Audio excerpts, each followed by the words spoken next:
Hey, I'm Sarah, and this is the Goddess in Training podcast. This isn't about being perfect or polished or having it all figured out. This is about what happens when you actually start listening to your body, your intuition, your patterns, your truth.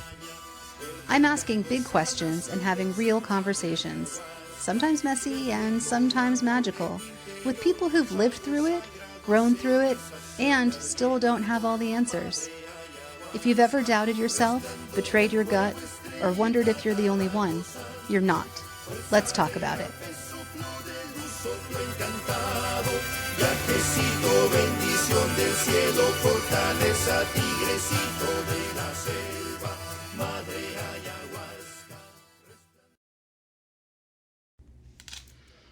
Welcome back to Goddess in Training, where we explore the quiet power of intuition and the bold, brave choices that come from listening within. I'm your host, Sarah, and today's episode is one that speaks right to the heart of what it means to live in alignment with your inner knowing. I'm joined by Rachel Milne, a holistic, intuitive health coach whose journey has been shaped by one powerful word: yes. Yes to the unknown. Yes to healing. Yes to being a contribution, not just to others, but to herself. In this episode, Rachel and I dive deep into the connection between intuition and boundaries, how they're not separate tools, but actually expressions of the same inner truth. We talk about what it means to set a boundary from love rather than fear, how to tell the difference, and why saying yes to yourself is a radical act of healing. Rachel shares her own story of rediscovering her intuitive gifts, her perspective on raising conscious children, and the energetic tools she uses to help others release emotional baggage and reclaim their inner space. From emotion code to energy medicine to the wisdom of simply taking a mindful breath, this conversation is filled with insights and invitations. So, take a breath, soften into the moment, and join us as we explore what it really means to follow your inner compass and set boundaries that make space for your light. Let's begin. All right. My big story of how did I get here? Yeah. Like, wow. I'd say, well, what is here? Well, just how would you describe your journey up until this point? Saying yes. It's my journey, saying yes. Like, yes, I don't understand it. Yes, I don't get it. I don't know where it's going. And just saying yes. Because I've tried both ways, which is saying no to a lot of different things that don't. In the beginning, it was like, well, I can't be this. My parents think this is successful. This is how I should do it. You know, people around me dress like this, or people, behave like this. So it wasn't a lot of that. I was really, as a young person, just trying to fit in. I could fit in anywhere. It was very chameleon-like, but I didn't. I'm similar that way. Yeah. So I didn't know who I was. And so it took me a lot longer. I say longer because I look at my daughter and I reflect now, and in her 20s, she's like where I am now, Like, It's wow. amazing. Yeah. So it took me a little time to really identify who I am and what's important to me, and to find that thread, just to even like grab hold of it and just hold on tight and don't let go and follow it wherever it goes. And so it was saying yes to, I don't know. It seems like I know something here. Let me follow that. Or I don't understand this, but it feels right. So I'm just going to do this. And then I think I told you earlier, I had a friend who passed away pretty suddenly, and it became urgent. Okay, so that was like a moment. Urgency that said, hey, stop messing around here. Yeah. You don't have a guaranteed timeline. There isn't like, oh, well, tomorrow you can get to that. It's like, no. If you really want to do something or something's important to you, today. Yeah. And it wasn't like I had some things that were just kind of simmering on pots, so to speak. And I just said, okay, this one, I'm going to do this one. And that's when I actually took a course in emotion code. I learned emotion code with Dr. Bradley Nelson. And it was like, wow, I got this. Like, this is easy. And he uses a lot of kinesiology and muscle testing.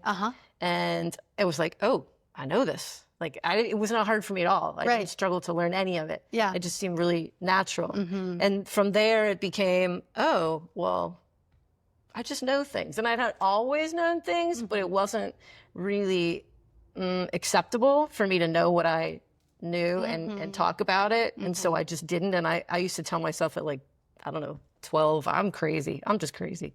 Really? Yeah. Because I could know how you're feeling, but you wouldn't tell me. Yeah. And I could know, now I could be in the grocery store and I could know all about what's going on with somebody. It's like, okay, wow, okay. Do I have a role? Do I have something to do here or not? Is What's that the not reason mine? for knowing this? Yeah. So it's way more, I know so much more now than I did then. So, I mean, long story short. So I just kept saying yes to that. I was like, well, I don't know what this is.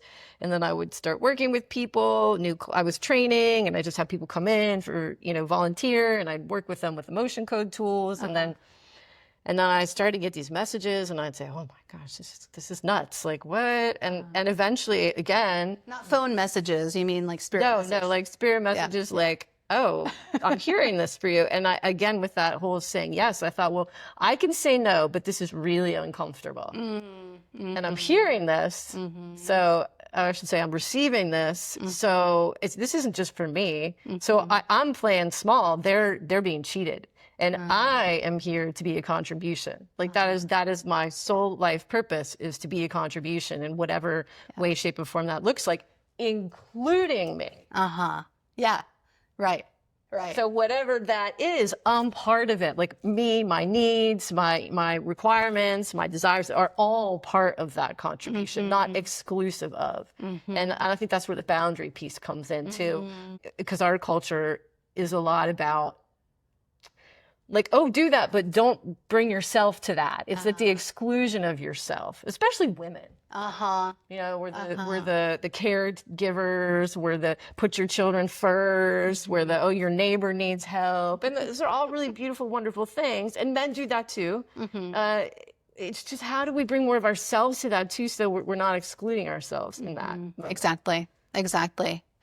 Can we talk a little bit about what you mean by boundaries? And this came to me as I was in the car driving here, because I have a 16-year-old daughter. I don't think she minds me sharing this, but she has a tendency sometimes, and I think this is common with people, when you talk about boundaries, sometimes in conversation when she's uncomfortable with something, she will be like, well, I am setting a boundary, but what she means by a boundary, she means, I need you to act this specific way. Which, okay. And so it's a conversation about, well, we cannot control other people. Tell me what you mean by boundaries and how you set boundaries in your life. Well, they're changing all the time. Yeah. I would even say moment to moment, based on how I'm feeling, the space I'm in, who's around me. So I guess for me, a boundary is your non-negotiable. It's what is your, I feel safe in this space, and it includes all of me, not just some of me. So oftentimes we'll do that where, well, I can make this work and it's okay, but part of me is over there, wanting to be somewhere else, for instance. It seems like there's a real connection between what you're calling boundaries and also intuition. It's like, well, in every moment, I am just following the path that feels the best for me. And whether that's saying yes or saying no, it's kind of the same thing. Is there a difference between following intuition and boundaries? I don't think so. Okay. Yeah. I think it's the same thing. Yeah. Again, it changes all the time.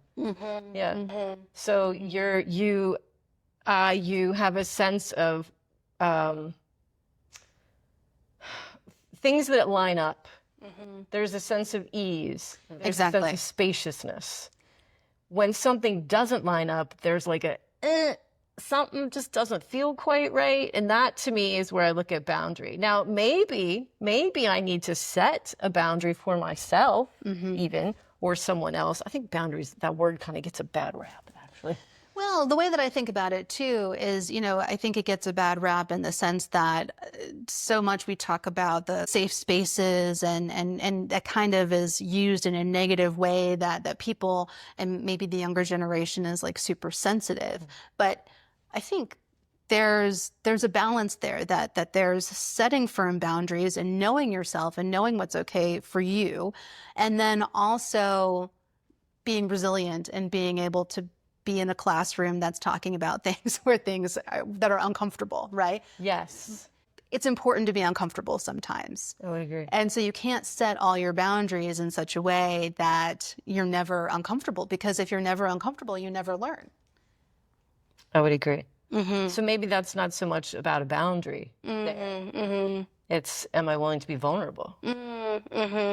So sometimes it's, where is the space that I'm willing to be vulnerable? And so I think a great number of us have, we don't receive well. We have this, this space in which we are willing to receive. If it looks like this, smells like this, fits like this, with this, then I can receive this. But if it's outside of that, I either don't know how, I can't, I won't. Mostly I can't, as I won't, or I don't know how. And so for so many, it's like expanding our willingness or our ability to receive greater. So being uncomfortable, often invites us to that. But there is that subtle difference between creepy uncomfortable, like do not feel safe. Yes. And wow, okay, I'm being stretched. I think that's the invitation piece. So if we're listening to ourselves and we're connected to ourselves, we're creating whatever that space is, we're including ourselves in that, we're creating that space with us, then we can be vulnerable. We can be stretched. We are willing to do that. We're willing to receive greater. And we have to have a little bit of a leap. How do you advise people to set boundaries? In what way do boundaries help us grow?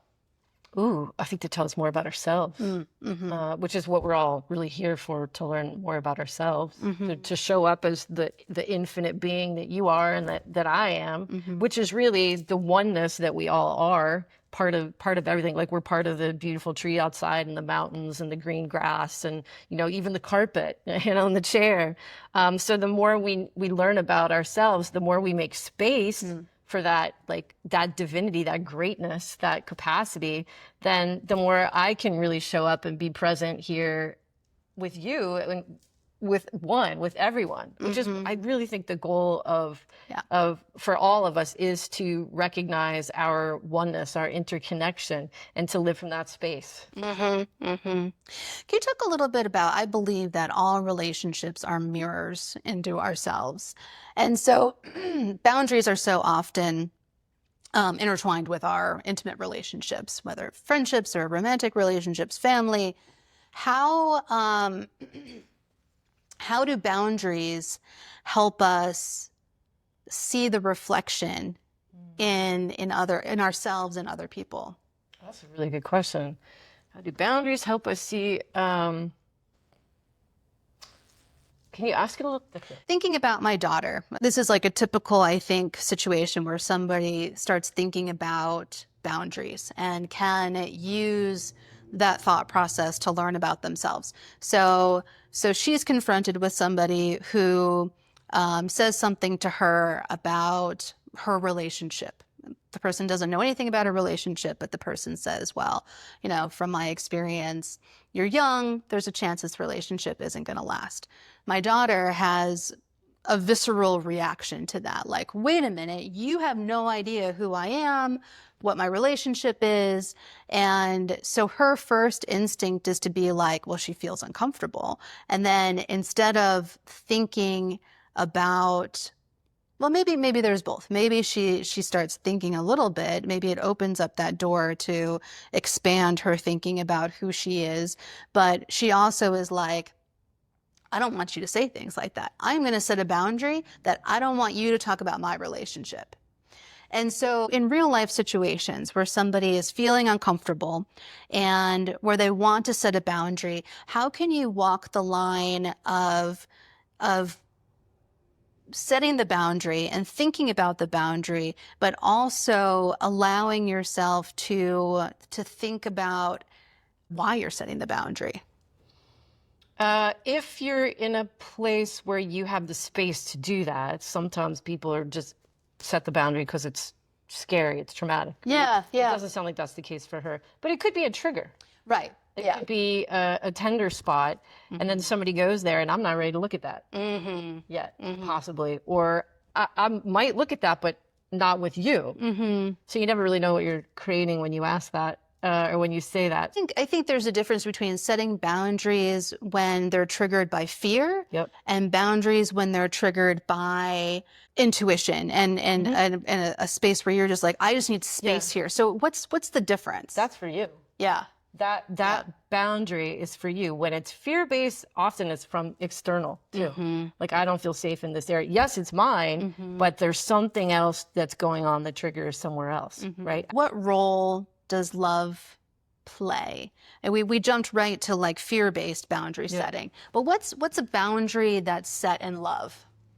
Oh man, I need a nap. Look, I'm not. I'm gonna go take a nap. I'm not available for this right now. Or a boundary set in love. It could be. I've decided not to eat eggs, or I've decided not to eat meat because I'm concerned about the fossil fuels and climate change and global warming. Could be a boundary set in love. It could be. It could even be. I really love you. But this relationship doesn't create enough space for me. And so because I love you, I love me, I'm going to step back and look at that. Yeah. And so often in my life, when I have set those boundaries, it's not received well. What advice do you have for people when they do set those boundaries out of love for themselves and for the person that they're setting the boundary with? How can you deal with the negative response that might come from that? Well, I have to remember it's not my job to manage your emotions. I'm over here doing my work. Yeah. And I'm not asking you to do it. Yeah. But I'm also not going to do yours. Right. And so when we set that boundary out of love, then it comes right back here. Everything we do is right here. This is the reason I do everything. Me. Like the reason I said yes, I really liked what you wrote. I enjoyed meeting you. But at the end of the day, everything comes back to, yeah, it felt good. This felt right. So this is something that I want to contribute to. This is something that would contribute to me too. This would contribute to greater. So I'm choosing it. It's about me. I have a story. I have a movie. Do you? I have a movie. And you are in my movie. Oh. You are a character in my movie. Yeah. Did you know that? Yeah. Do you know what your part is? No. No, but I wrote your script.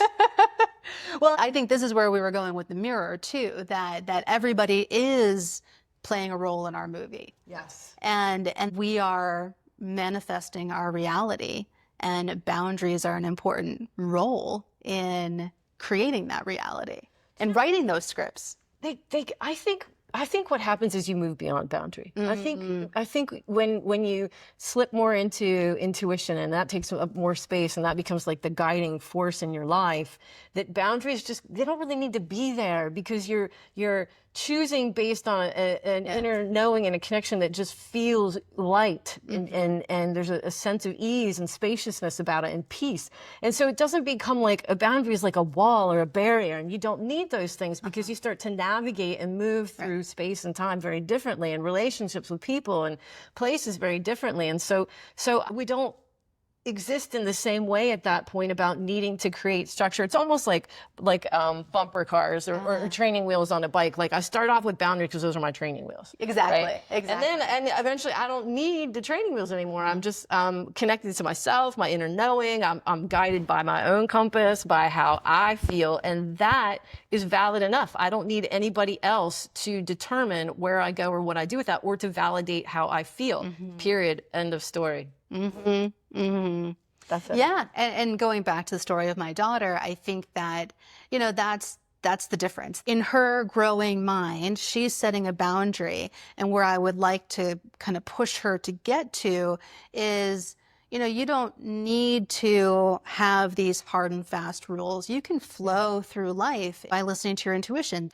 if you're constantly just in a flow where you're moving toward what feels good and moving away from what feels bad, which is difficult when you don't have as much agency when you're a 16-year-old and you have parents and you're not an adult, you don't have the agency to be able to flow exactly in that way because there are more rules placed upon you than we have as adults. But I think that's the goal, is to get to that place where you're listening to those little nudges to either go in this direction, say yes, or no, not today.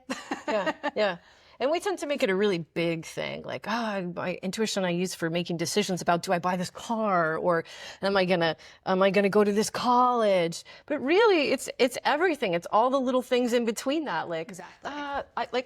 I put this on this morning because it felt really comfortable, and I feel really comfortable in it, and it just felt light to me, so I went that direction. So that's true for everything. You're standing in front of the refrigerator. Oh, banana, yes. Yogurt, not yogurt. So, but you're getting this information all the time, and it's like a muscle. So the more you use it, the stronger it gets, or you could say the louder it gets. You hear it more clearly because it is a whisper in the beginning, but it's always there. There isn't anybody who cannot access their inner knowing, their intuition. Everybody can. Everybody has a compass. Everybody is connected to it and has access to it. It's just a matter of slowing down, getting quiet, and using it. I still remember very acutely the times in my life when intuition did not guide me, and when everything felt hard. Opening the refrigerator and choosing what to eat felt hard. Do you remember a time in your life when things were heavy and in contrast to now, where it seems like, just everything is easy and light? And that's what I want for everybody, is because I have that in my life now, and it's so amazing to just be able to flow and be and just exist and live inside yourself. But I think it's important for me to continue to remind myself of the time when that was not the case, because it was not fun. Yeah. Well, and so you were making your choices from a different place too. And that is like all very mind centered. We talk about polarity often. And so you can be head, heart, gut or body, and we're all up in our mind. We're making choices in our mind. So our mind has got like this data bank of, well, this is right. This is what happened in the past. This is what's going to happen if you do this. And so that's what we're listening to. Like, that's the voice of encouragement. It's not the voice of encouragement, right? But I could say, when we shift that down into the heart space, we're like, well, how do I feel? How do I feel about this? And when I'm checking in with that, or even in the body with like sensations and down here with intuition, it's like, oh, well, that's a completely different space to be choosing from. So to me, that sense of heart and efforting, that's me pushing the rock up the hill, right? So that step back, okay. My first thing I like to say is like, okay, that's frustration for me. So where am I giving away my power? So, because when I feel frustrated, I'm giving my power away. And that is the opportunity for me to go, okay, somewhere in here, I have given away my power. So I don't even need to know where I've given it away. I get to pause and go, okay, well, what choice do I have? Right now, what choice do I have? And it might be to take a nap. Yeah.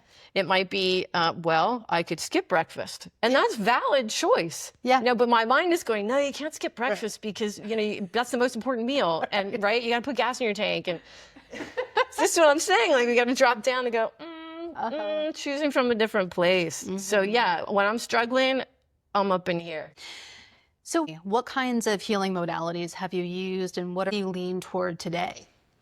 Wow, what have I used? A good deal. Can I name them all? Chiropractic, acupuncture, craniosacral, sacral occipital, a lot of body work. Obviously, emotion code, body code, quantum matrix code, Reiki, things I probably haven't even thought of that I'm not mentioning. Different mats, PEMF, PMFs, red laser, red light therapy. That's good, right? That's a lot. That's a lot. Yeah, I'm a big nutrition supplementation. I started really with that on the health journey because I had some healing crisis, and I really have moved from the biomechanical, even supplementation and nutrition is biomechanical. It's like the mechanical action in the body. Now I'm really into the bioenergetics. I'm into the biofield. So those are things like sound healing, vibration therapy, even PEMFs, pulse electromagnetic fields. They work with in the electromagnetic field because we're electromagnetic beings. Body code, emotion code, quantum matrix code, that's all stuff that's working in the energetic fields, because that to me is the medicine of the future. We really are moving away from this mechanical model into vibration. Everything is vibration. Like looking out, like we're talking about looking out the window at the mountains and the trees out there, like that's a vibration. You're looking at frequency and vibration, and it just happens to be moving in a particular way that for us, it looks like a mountain. But it could be, we could separate those molecules. We could. Yeah. We were infants in explaining all this scientifically, but cultures for, millennia have used this medicine, for healing. Yeah. And, when I think about animals, science is showing that birds and dogs, like they're not seeing what we see. And so we are just so stuck in our egos that, well, this is it. Like, we're right. No, what we know is so tiny compared to what we don't know.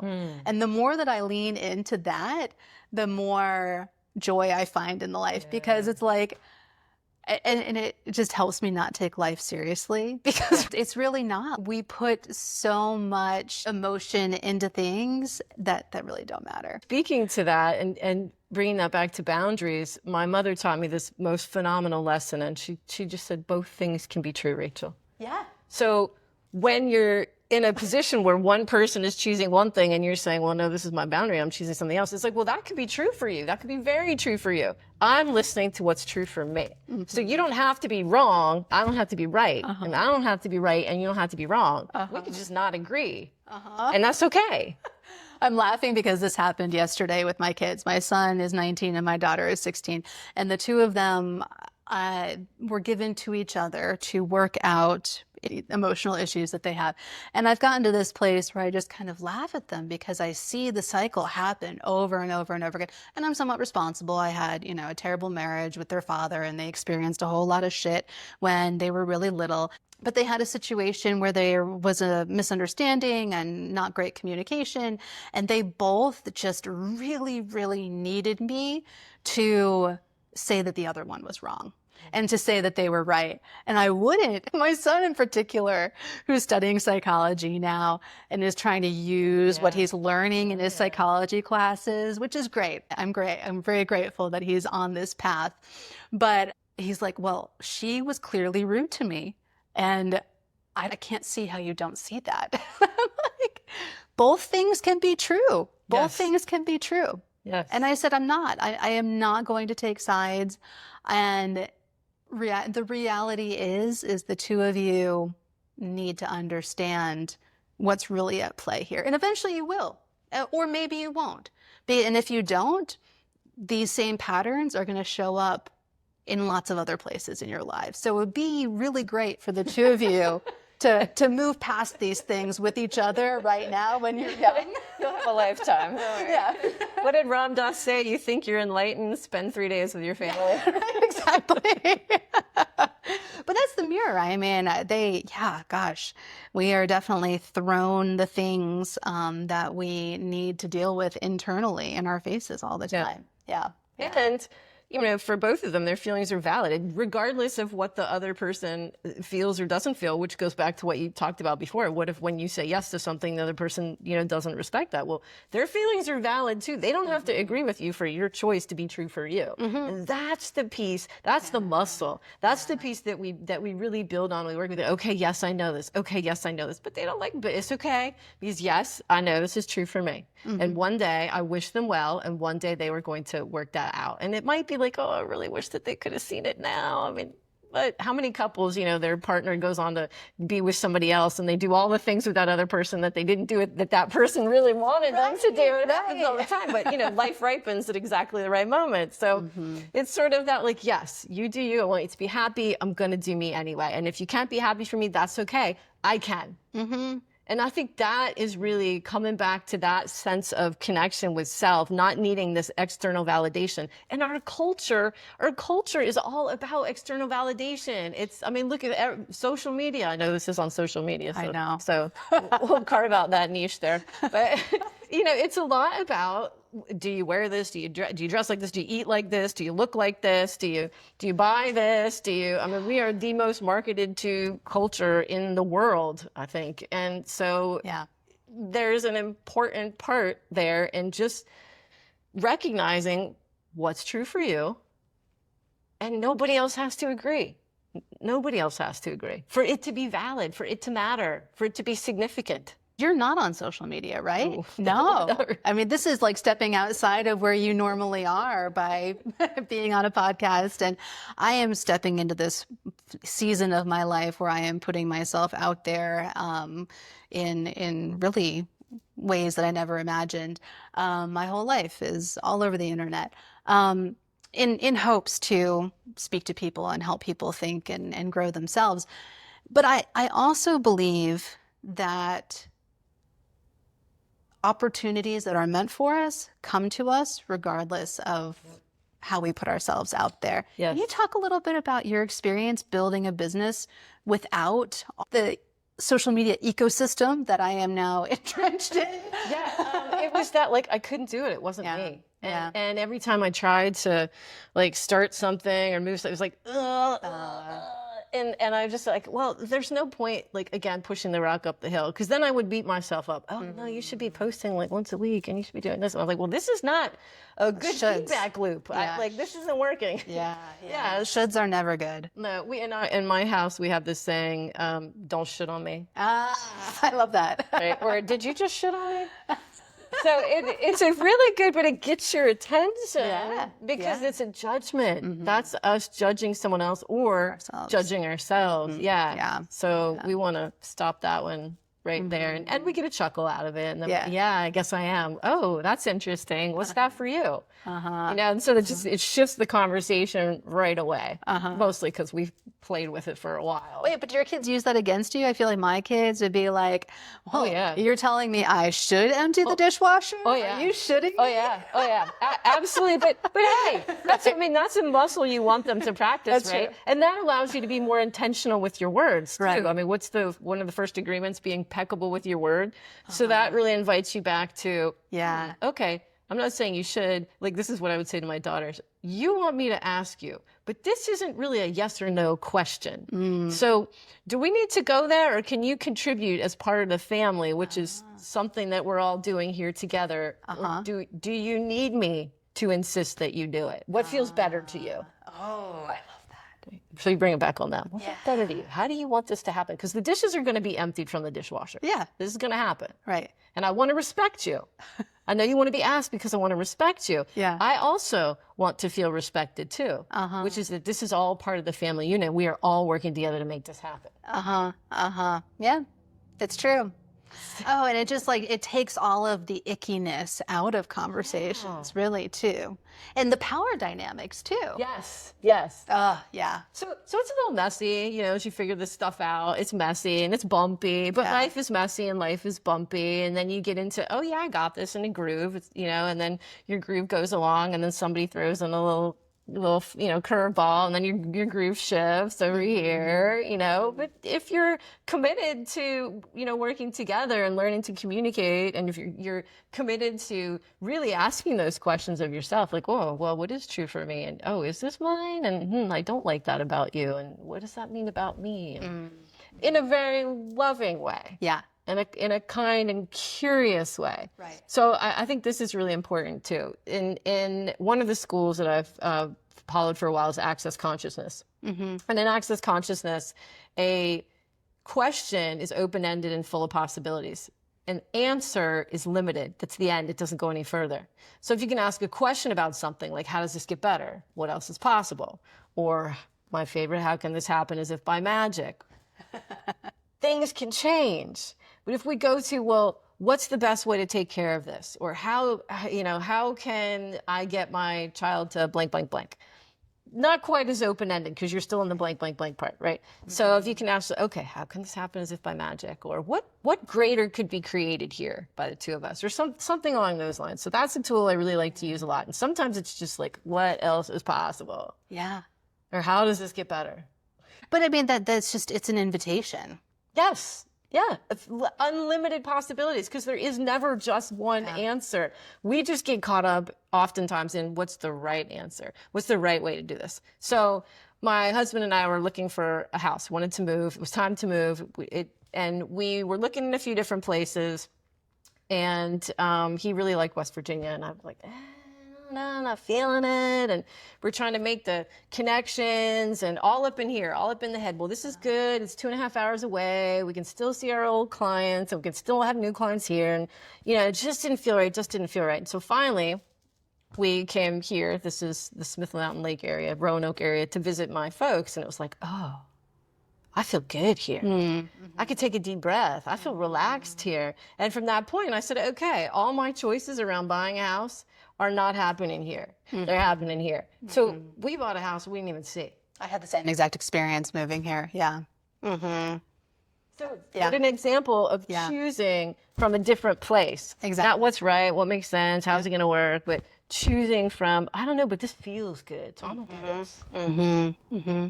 I guess it's just the way we're conditioned. Once you start stepping into that and making decisions based on whether it feels good or not, then it just, it's that muscle, and we do it more and more. But do people have fear around operating in that way? Why is there resistance, do you think? What we're taught very condition. Linearly, right? Yeah. About mathematical A, B, C, D. So for us, A was B is C, right? Mm-hmm. But it could be D, it could be W, it could be Y, it could be question mark, it could be the @ sign. I mean, it could be anything. Yeah. It's not that linear and that rational, but we're taught to be very concrete and logical thinkers and to rationalize with our brain. Well, maybe you've heard this statement, your brain is a wonderful servant, but a terrible master. And we listen to it like it's the master. We want to use it like it's the tool, like it's the servant. So that's coming down into that heart space is a shift. And I mean, I'm sure that you can hear a lot of different reasons about moving into the age of Aquarius, moving into different ages astrologically, how we're moving into the more heart-centered space and more awareness and knowing. And our hearts are opening up. The illusion, the veil is lifting or growing thinner, and we're seeing more clearly. Mm-hmm. And so I think for some people it's being fed up and saying there must be another way. Mm-hmm. And so I don't know what that other way is. It's surrender. It's surrender. This doesn't work for me anymore. I'm choosing something else. Mm-hmm. And then if we're really plugged in with, media, and there's always a right way. There's a right opinion. So I want to fit in. We want to fit in. We want to belong. We want to be part of everything. And part of the tribe. Yeah. That is that oneness. And I really feel like everybody's suffering comes from this separation of oneness. Mm-hmm. Yeah. And we're all trying to get that back. Mm-hmm. I laugh because it's just there. It is. And people need to awaken to that being more the reality than all of this separation, and that people are manipulating us with all of the things that separate us. We really are not separate at all. No, we are not. Mm-mm. Yeah. And even, early days of the COVID pandemic, you could see it in the air quality improved. Yeah. Some people were taking deeper breaths because of that. Things moved around the planet differently. We're feeling that ripple effect and all that. And I really thought at that point we might have a better awareness and really move into shifting things. Yeah. But there's still some really entrenched, I call it like extinction behavior that has to come out before we're going to make that big ultimate shift. And I'll be around for it. And sometimes I say, I don't know if I want to come back again, but I have a feeling that I feel very much like a bodhisattva. So I'm here until we get this, however long that takes. I'm here in a gentle, kind way. Please. Yeah. It could be a tree or something. Oh, gosh, to be a tree. Oh, yeah.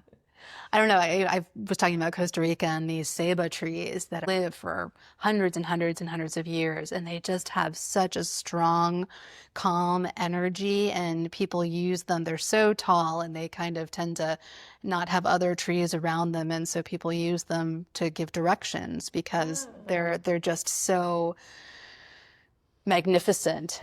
I think I would like to be a ceiba tree. I can take a deep breath just feeling into that. So there's one way to connect with self. It's just focus on your breath. Coming back to that sense of intuition, that awareness, that inner compass. It's like, hey, just pause for a moment and breathe mindfully, or go out into nature, look at a tree, take a walk. Great. Sonia Choquette has this really great tool, and she says, take a walk with your keys, but leave your phone and your dog at home. So walk with your keys in your hand, and it feels like you got the key to open and unlock anything. So it's really great at shifting the dynamic. The other thing, you wrote this in a question that's coming up for me now, is journal. And you don't need to have a question or a topic. You can just free form. You want to know what's going on in your life, write about it, and then wait maybe 3 days, go back and read it. Wow, you know a lot more about what's going on than you think you do. You know, everything that is like leading what you're doing is right there, right in front of you. I was just going to say, it almost came out of my mouth saying, well, I'm not a journaler. I've never journaled. But then I realized, like, oh, wait, I now have this Substack where I'm writing my entire life out. And it has been so instrumental because I feel like it just kind of comes out of me in this really organic way. And then when I read it back, I'll then go back and record the audio version of it. And so I'm revisiting it at different times in different ways. And then I'll go back to pieces, how they connect to a podcast episode that I do. And it collapses time in a way that the lessons that I thought were in the past get brought into the now, and then will get brought into the future, and it all just becomes one in the here and now. And I kind of wish I had kept a journal throughout my life. I mean, I'm going back and doing it now, I suppose, but are you a regular journaler?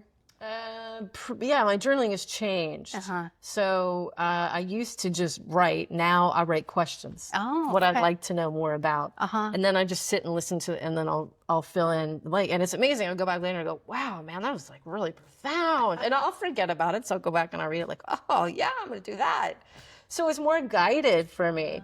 But you know, I started years ago. I had this gentleman, he was a minister, and I cannot remember Christian Science or something. I just happened to cross paths with him. He was a crane operator, and I just happened to cross paths with him in a marina where I lived. This was my life.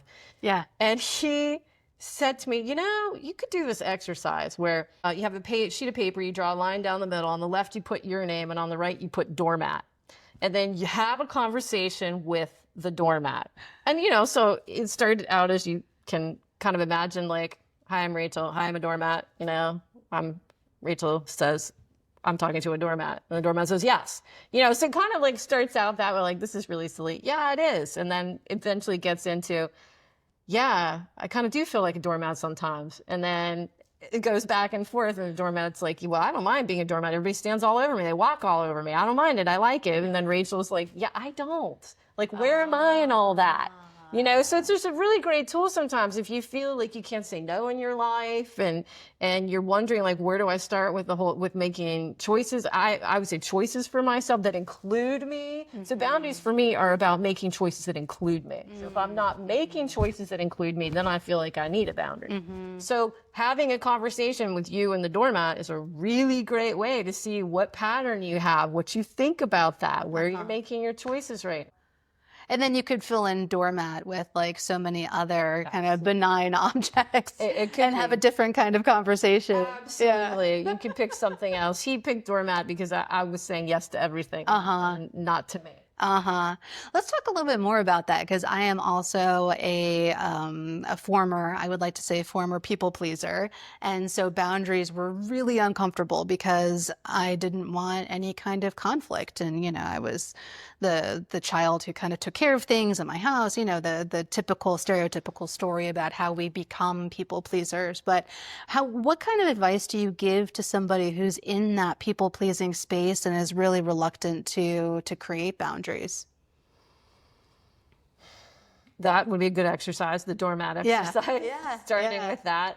And I think saying too, where is there room for you in your life right now? Where are you showing up right now for you? And that's a good written exercise to do. And oftentimes it's like, well, I listen to music I like in the car. I mean, it starts like really I've been small. there. Yeah. And then so if I'm working directly with someone, it becomes a conversation like, well, is that enough for you? Is that enough space for you? And usually it's like, well, no, I would like to be able to say this, and this. Okay. Well, are you willing to choose that? And so this is where I use different tools. I use another access consciousness tool. I use something called access bars, which actually facilitates your ability to receive more. Because a lot of people, when we're in people pleasing, we can't receive for ourselves. We can receive only like this much. And if it fits into that bandwidth, it's okay. But if it's outside of that, and that's a little bit more than I think I should have, or you have to have less, then I can't receive it. So I have to expand that, hopefully blow the doors off of it. But right. For if you're working with me, we're gonna expand that. We're gonna clear away all the thoughts and the feelings and considerations you have that are obstacles to that. And that way, whatever scenario you find yourself in, it's like you can choose greater. Oh, I can show up here. There can be more for me here. Is that helpful? And so when you're working with people, I have found in my own healing journey that like talk and logic isn't enough, that I need to feel things in my cells in order to really elevate, get to the next level. How do you help people integrate these things that oh, of course, I know I should make more space for myself. But how do you get people to feel that and actually do it and practice it? Yeah, it's like defragmenting your computer. So we're all carrying around all these ideas and thoughts that aren't ours. We're all one, right? I'm absorbing all this other information that isn't always mine, right?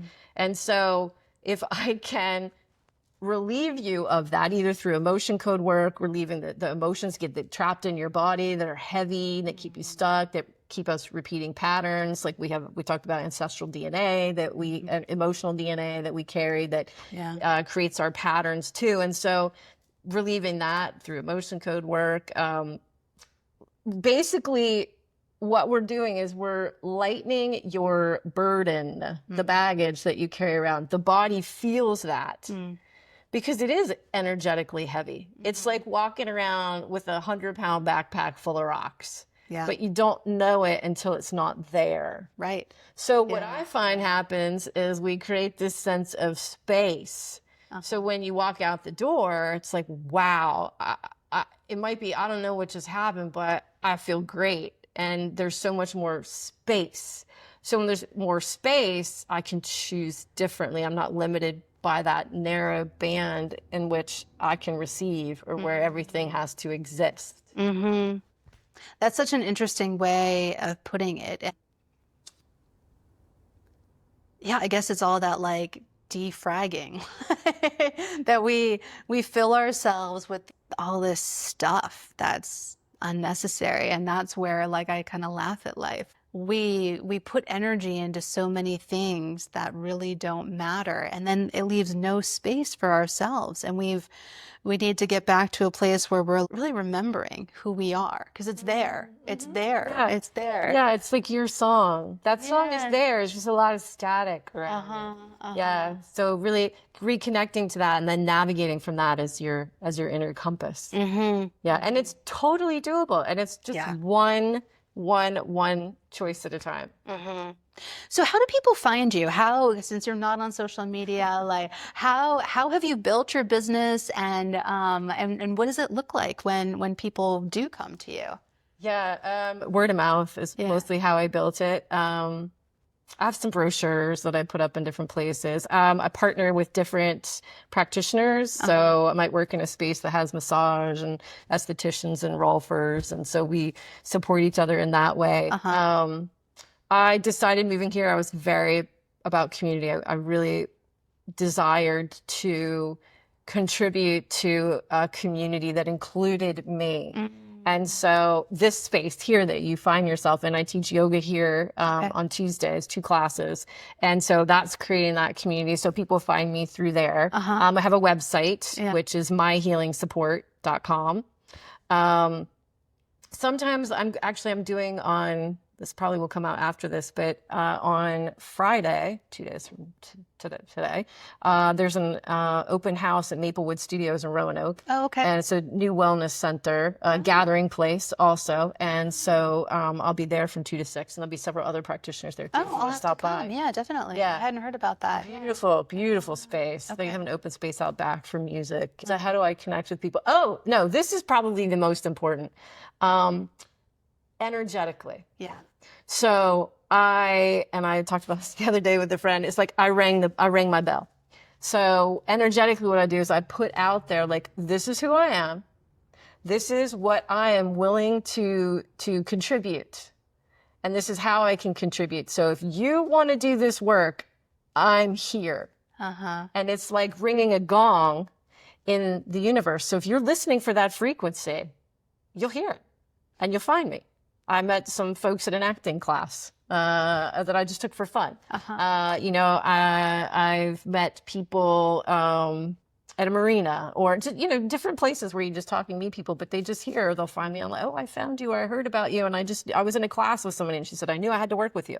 So it's just that virtual frequency bell. Yeah. People are receptive to an energy. They're asking, when the teacher's ready, the student appears. When the student's ready, the teacher appears. So people that I work with, they're so ready for change. Like people don't come for me to convince them or to pull it out of them or no, they come with a fire for change. And they don't have to know where to go with it. They don't even have to know what to do with it. It can just be enough is enough. Yeah. And so when those people come to you, I can imagine it's kind of like an organic relationship too, that not every mentoring session or yoga session even, or whatever the modality is probably very different because you're using your intuition and they're already there because of their intuition.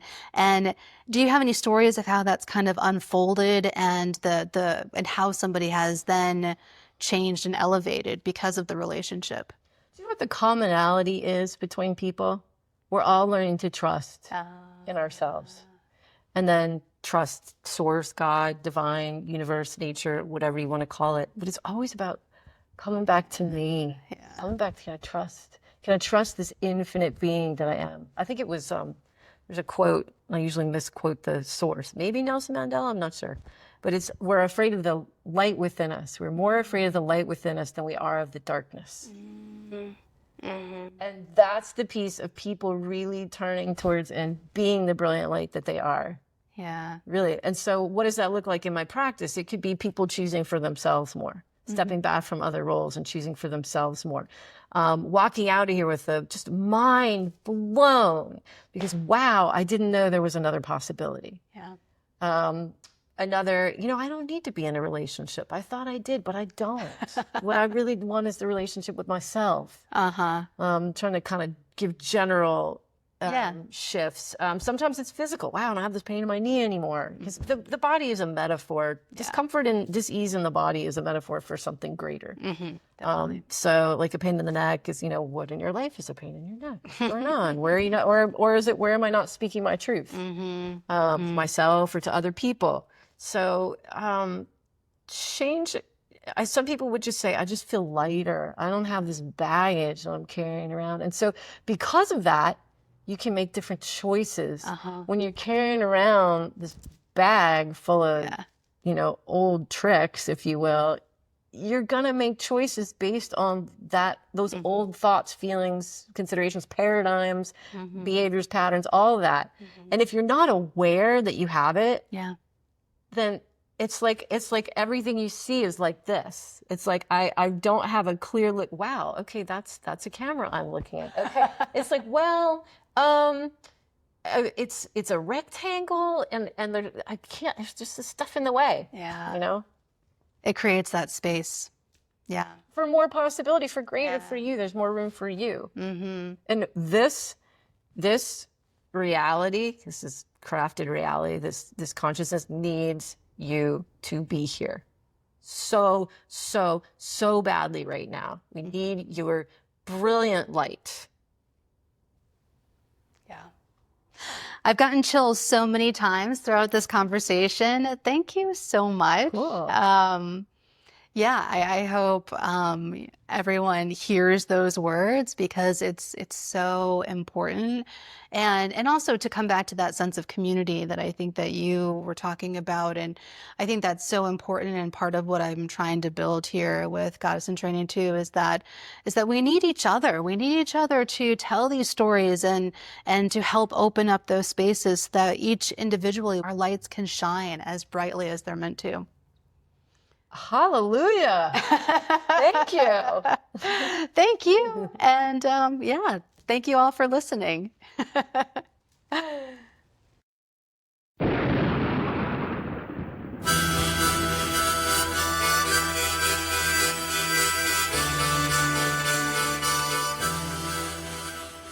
Thank you for tuning in to Goddess in Training. I hope something in this episode stirred your knowing or softened your heart. If it spoke to you, share it with someone who needs it, or leave a review or comment to help others find us. If you're watching on YouTube, please like this video and subscribe to the channel.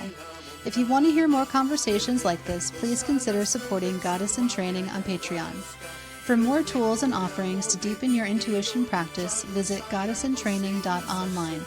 You can also join the Scroll of Seshat on Substack for twice-weekly stories of how I followed my intuition.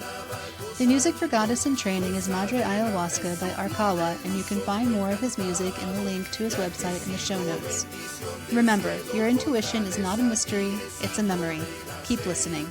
Madre Ayahuasca, resplandor del fuego, estrellita, tabaco santo, fuerza de rapel, soplo de luz, soplo encantado, viajecito, bendición del cielo.